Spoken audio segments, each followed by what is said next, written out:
This how to 1 minute will show you how to change your Wix website color. First of all, open Site Editor and here click on Site Design. And here you will get these options: color theme, text theme, page background, and page transitions.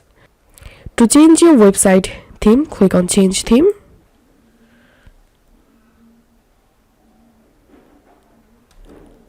And now from here you can change your website theme.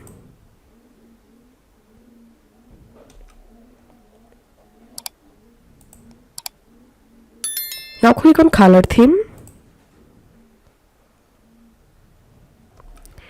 And here you can change your base color and click on edit, and you can select a different base color for your website.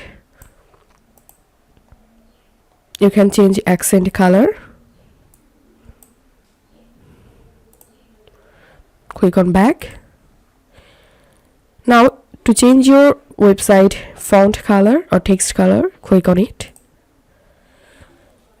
And now you can change it from here. So this is how we can change site color on Wix. If you find this video helpful, don't forget to subscribe how to 1 minute. See you in the next video.